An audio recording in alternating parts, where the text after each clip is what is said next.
What's going on, guys? Gibran Hernandez here for another episode of Commercial Codebreakers.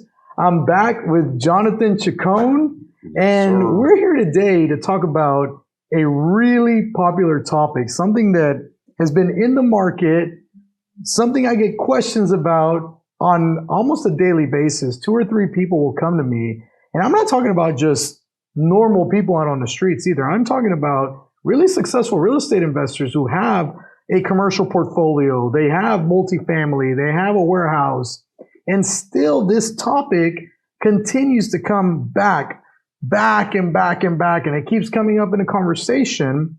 And normally it's not something that we would actually tackle on a show like this because it has to deal more in the single family sector. But given the type of asset class, it does come up and it does need to be talked about.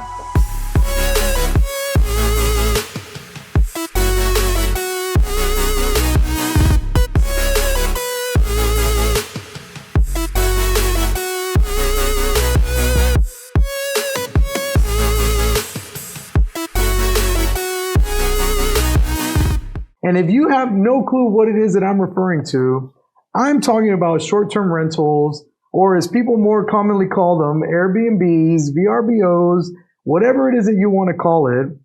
And everyone seems to really want to get into that asset class. Aren't you seeing the same thing, Jonathan? Yes, it's pretty crazy what's happening right now. Everybody that I've talked to pretty much say they want an Airbnb. Last year, especially last year, they would be like, I want to have an Airbnb in Galveston. I want to have this. I want to have like 5 Airbnbs because they make so much money.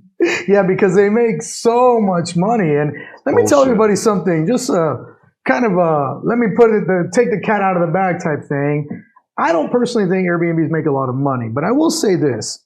I've been in the Airbnb industry for about 7 years now, maybe even a little bit longer. I started with my first Airbnb was a condominium over in Kemah, Texas, right next to the boardwalk. And when I had that condo, there was no such thing as a hotel hospitality tax.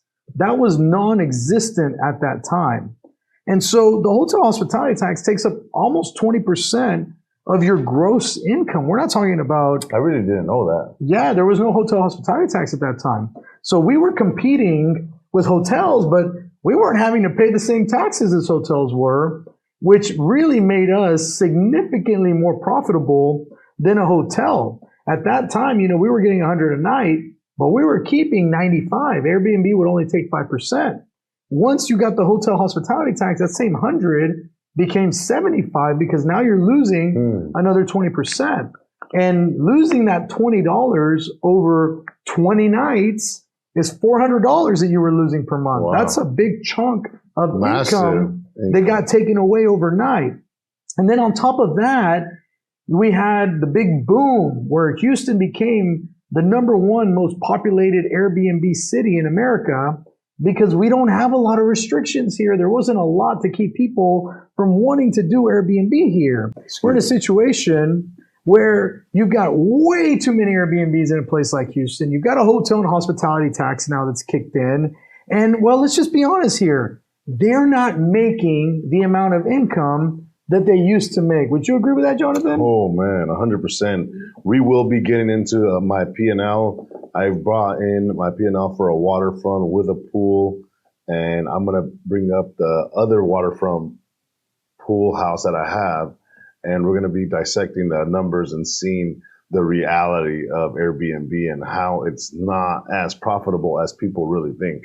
Yeah, it's not as profitable as people think. I think that's one of the big myths is that Airbnb is like this massive gold mine. You go into Airbnb and you're going to get rich with one property. And I think another one of the myths about Airbnb, and I think you can really speak to this because when you opened your first Airbnb, I remember you saying this same thing. And a lot of people tell me this. Well, look, if I put a house on Airbnb, I can rent it out on Airbnb and I still am able to use it. I'll get to use it whenever I want. I can go out to my house. How many times a year do you use your house? I've been to the house this year, not even one time. That's how it is with mine. They all start like that. You have every good intention, every intention in your bone to go out and use your property. But the reality is that when that property becomes a business, it becomes less and less fun to actually go out there. It almost is like when you go out there, it becomes work because you start walking around and you're like, all right, well, this is broken now. Yeah. And this is broken now. Here's more expenses that I have to spend. Yeah, the towels are all dirty, or the cabinet doesn't work anymore, or the bed is squeaky. Yeah. And it's just a job now at that point. When you go to your property, you don't ever get to really enjoy it. Exactly. It's not the glamour that people think of, oh, I'm going to own a vacation home, and when I'm not using it for vacation, then I can go and use it all the time myself when people aren't renting it. So that's one myth that I think we've got to get out of the way, is that that's not really the way your Airbnb is going to go. And if that's your expectation, then you're really on the wrong side of the game, because that's not going to happen. It doesn't matter how much you like the property. You're going to use it a lot less than you used to. Well, I would also put into this, I've told you this since day one, I feel like Airbnbs, especially luxury or coastal or, waterfront with a pool, they are more for the rich. They are somewhere for someone to park money at. It's not for you to make money. It's for them to just like, hey, I have this money, I'm just going to park it here. And I'm going to leave it there, and I don't care if I lose money every month. I don't care about that. I want the losses. It doesn't matter to me if it makes 1,000 or it loses 2,000. They just need that loss. That's all they're caring about. They don't care if they spend another 10,000 on a bulkhead, or they want to spend $10,000 on new furniture because it's outside in the waterfront. Yeah. So the furniture deteriorated. I can tell you, I put a brand new grill that was like $3,000 grill. I remember that, yeah. And it deteriorated in like less than a year. It's incredible how those coastal properties are affected. Everything wears down. Your paint wears down. Your wood wears down. Yeah. Everything seems to just wear down that much faster in those properties. Yes, and then the ACs, the humidity is a lot more, so your ACs are constantly working. Luckily, our property, I'm going to discuss a little bit about it. I had bought it from a wholesaling company for $220,000. I spent about $130,000 on the property. So you're into it for about $350,000. We're in it about $350,000, and we refinanced it, and our debt is, I think, $330,000. So we left like $20,000 into the deal. We got our money back on the first year. Yeah. Our full first year of operation. But let me ask you a question, because this is one of the things that I really wanted to get into. You said that you left $20,000 in the deal, but that was just the rehab of the house itself. Mm-hmm. That didn't include any of the furniture that you bought, or did that include all the furniture? That included the furniture. Okay, good. So that was all in. Okay, well, that's not too bad then, to leave that $20,000 in there and get it back in year number one. Well, I will tell you this, though. I was very lucky. I'm going to emphasize this. Go online right now and look for a waterfront with a pool and see if you can find one for $220,000. You will not be able to find that. I was very fortunate that I went, and I was one of the only people at the showing, and I was able to drop the price. I think they were asking like $270, and I went down there and I was like, hey, nobody's here. I'll offer you $220. Let me know if you want it. And they took it. And they took the $220. You were the only buyer. I was the only one there. I bought the property, and I was fortunate enough because I have pretty good construction crews, and we were able to do it for cheaper. But we literally did everything brand new: flooring, electrical, plumbing. We also did the cabinets. We painted the exterior. The roof was already replaced. We bought new central air. All that was all brand new. And then we ended up putting the outdoor kitchen. We ended up redoing the pool. We ended up doing the pool deck outside. Yeah. We had to do the bulkhead too. That's right. You had to put a bulkhead on that. The bulkhead was expensive. Was very expensive. Yeah, and if anyone out there has never done a bulkhead, those things are pricey. Very pricey. Extremely very expensive. pricey. Yeah. And then, so right now, we tried to put a pier because we thought it would be better. We bought the materials, and the guy ended up burning us. He never showed up. Which happens, man. And he got us. But anyways, back to the point is that it's very hard to find an Airbnb at 220,000 and be all in at 300,000, and a luxurious one, a beautiful one that has everything beautiful, everything brand new. You're usually going to be entering into the $500,000 range to get that. So imagine if I had bought an Airbnb on HAR and I would have put down 20% and I would have spent $30,000 on furniture, and then I would wanted to upgrade the pool or upgrade the kitchen or upgrade we put an outdoor kitchen. All these things cost a lot of money, and if I would have left maybe over $200,000 or $300,000 of my money in the deal. And what would be my ROI? Last year, I don't know if you want to pull up the P&L. Yeah, we can that way definitely. we can just pull talk up the about numbers it. It on would be a lot easier to talk about it. Let me pull it up. So here's one here. That's 2023. Let's pull up the. There we go. See here, that's the perfect one. All right, cool. As you can see, the first entire year it made 67,000. That's here on the bottom line here. Yes, it made 67,000. That's no. total, you had 99. It looks like here. Gross. That's gross. Yeah, and then you had 67. In total expenses, so you made about 30,000. Yeah, if you it didn't show the net operating income, but it was like $32,000. About 32,000 net is what he actually made. And guys, this is the real deal P&L. We're not hiding anything here. These are real numbers, which means that in 1 year of operations, that property made about $30,000 in profit. Yes. And a lot of people sitting out there would say, "Well, Jonathan, I would love to have an extra $30,000 of income." To my what I'm already making, my job or in my other business or whatever. 30,000 sounds great, and I have a property I can go to whenever no one else is using it, which we've already dispelled that myth. But why is it that despite that property making the 30,000, you're not so crazy about the short-term rentals? Because I think that's what people need to hear. I feel like this was the peak of the market. If you look at the next year, we can put it up on that screen. Yeah, absolutely. Let's start looking at the next year. So I ended up that's the best month we had this year. And this is on two different properties. Yeah, so I ended up buying another one, and I moved into that property, but I ended up renting it out long term. And that's the one on the right side. So the one here on the right that you're seeing is a secondary property that he purchased that he lived in and then Airbnb. So that one wasn't purchased with Airbnb intent. The one on the left here is the one that we've been talking about. And as you can see, there was a $10,000 month there. But look, let me show you guys something. Look at August. August. You have a $10,000 month.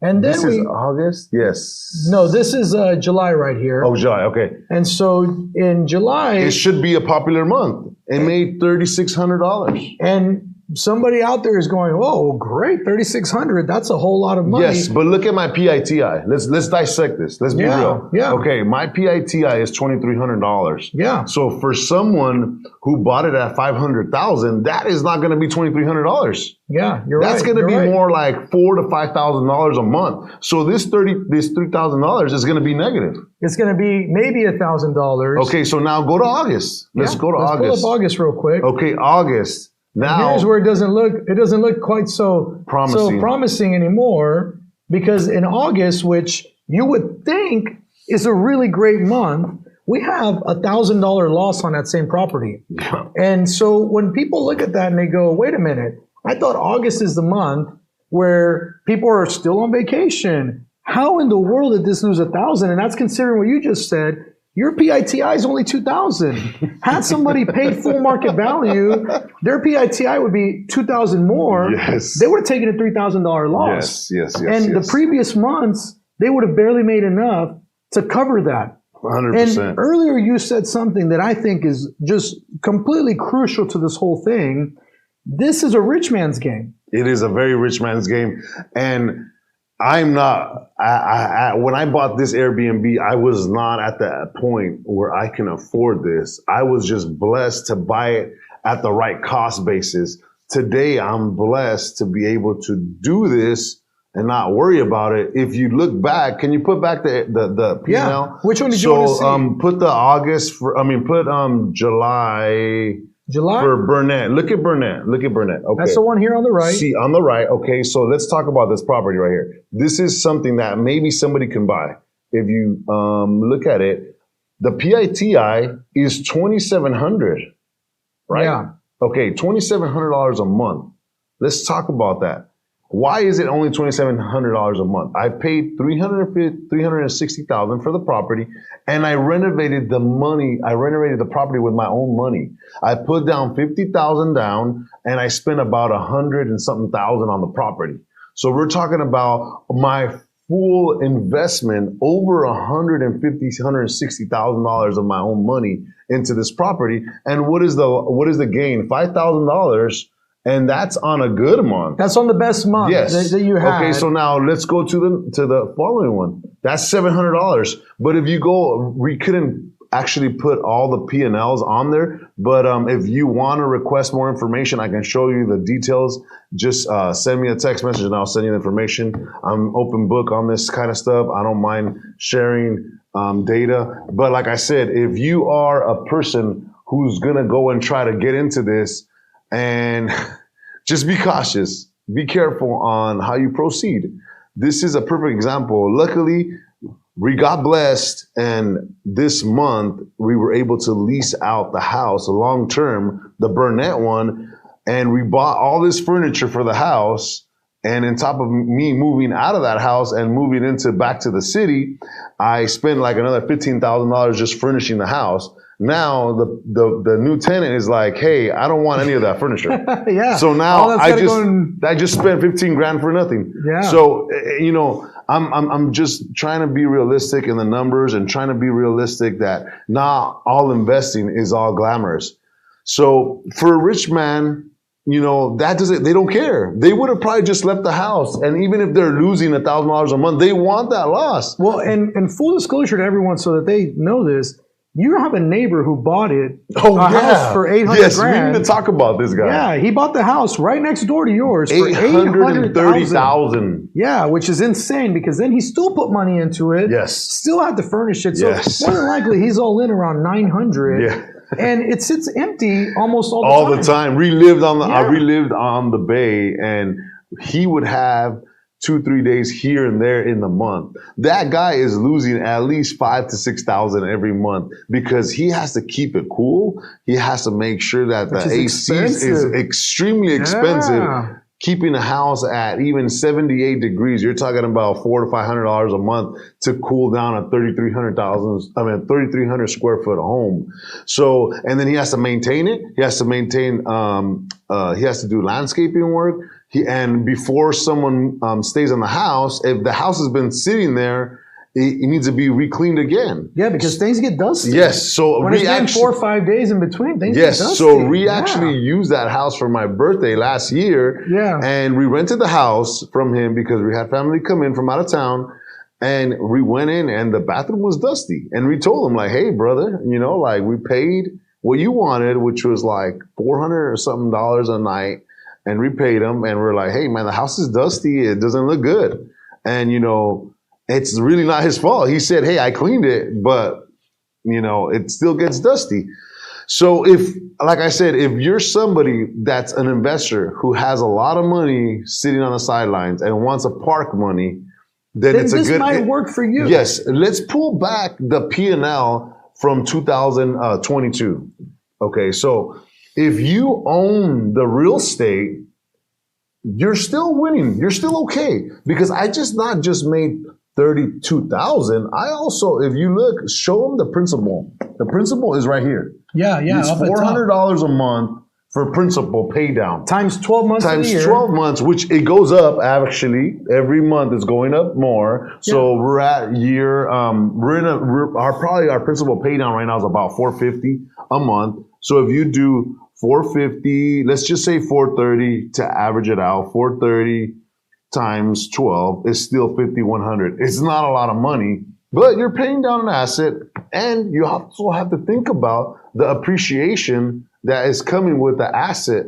That asset is going to continue to appreciate. I'm pretty much I already have all my money out of the first house that I bought. The second house, I have over 100,000 just sitting there without me even able to access that capital. So I tried to list the house for 600,000. It didn't sell. It had sat on the market for 70 days. It didn't sell. So I told Kaylin, I was like, hey, let's rent it out. Let's do something with this house. We can't just have it sitting there. So we ended up listing it. Luckily, it rented for $3,400 a month. And my PITI is 27. So we're going to make a little something, you know, it's not a lot. Well, and here's the whole thing, because you said it's a rich man's game. And one of the things that I want everyone out there to understand is that even if you had taken a loss for the year, you still paid down your principal.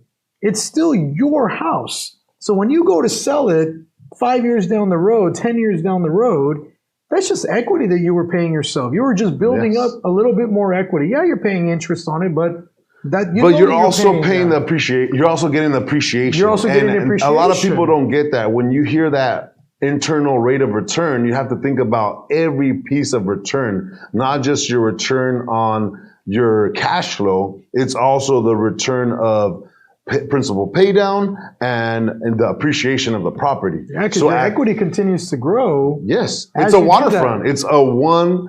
There's only one of one. It's not no one else can buy that piece of land again. It is an amazing property to have, but just know that it comes with the territory. It comes with you having to maintain it, you having to upgrade always because of the deterioration of the salt that is in the air from being so close to the water. And to me, that's one of the only reasons that Airbnb makes sense is when you're getting that principal pay down, you're gaining that equity, that appreciation. Airbnb is like, okay, well, if you have the money sitting there, it's better to be sitting in an asset doing that than it is to be just sitting in a bank making almost nothing. But that brings me to my next point, which is where this topic gets really hot, where it becomes really a hot topic, and that's everyone going into the arbitrage sector. And if you don't know what arbitrage is, it's whenever you go. That is the worst idea.